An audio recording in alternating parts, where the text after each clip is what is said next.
मेरे बच्चे, जब बीज बोया जाता है तब उसे अंकुरित होने के बाद पौधा बनने में, पौधे से पेड़ बनने में समय लगता है।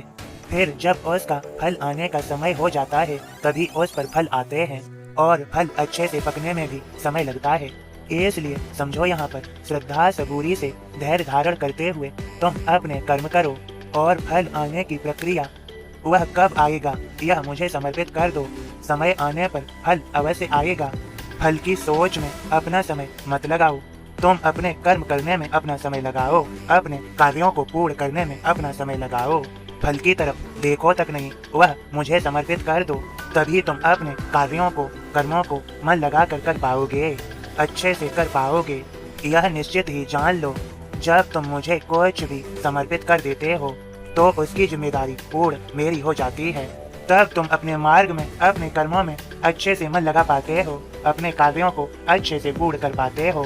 मेरे बच्चे, अब यहाँ पर यह और समझो, जीवन की हर परीक्षा तुम्हें मजबूत बनाने के लिए ही आती है। दुख, कष्ट, अपमान और असफलताएं भी मेरी दी हुई सीख हैं। जब तुम इन्हें स्वीकार करना सीख लेते हो तभी तुम्हारे भीतर सच्ची शांति जन्म लेती है। मेरे बच्चों, मैं तुमसे कहता हूँ, तुम्हें समझाता हूँ कि चिंता करना छोड़ दो। जिस प्रकार माँ अपने बच्चे का ध्यान रखती है, उसी प्रकार मैं अपने भक्तों की हर एक चिंता स्वयं संभालता हूँ। तुम्हें अपना कर्म ईमानदारी से करना है और फल मुझे समर्पित कर देना है। फल की चिंता छोड़ो, फल की चिंता मैं कर लूँगा। जो तुम्हारा है वह तुम्हारे पास चल के आएगा और जो तुम्हारा है ही नहीं वह आकर भी चला जाएगा। इसलिए मेरे बच्चों, तुम चिंताएं मुझ पर छोड़ो, तुम बस अपने कर्म करो, कर्मों पर ध्यान दो, सफलता तुम्हें अवश्य मिलेगी, सफल तुम अवश्य हो जाओगे। मेरे सभी भक्तों को मेरा आशीर्वाद।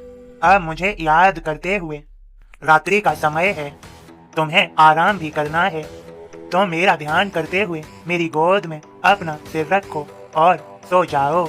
खुश रहो, यह महसूस करो मैं तुम्हारे पास हूँ, तुम्हारे पास ही बैठा हूँ, अदृश्य रूप में। तुम मुझे महसूस कर सकते हो। बस तुमने मेरे संदेश को सुन लिया है, तुम्हें मेरी कृपा भरा आशीर्वाद मिल गया है। तुम जिससे सबसे ज्यादा प्रेम करते हो उसके पास मेरा यह संदेश भेज सकते हो, उस पर भी मेरी कृपा होगी, उसे भी मेरा आशीर्वाद मिल जाएगा। प्रसन्न रहो और प्रसन्नता के साथ मेरी गोद में सिर रखते हुए, महसूस करते हुए सो जाओ। शुभ रात्रि। सबका मालिक एक।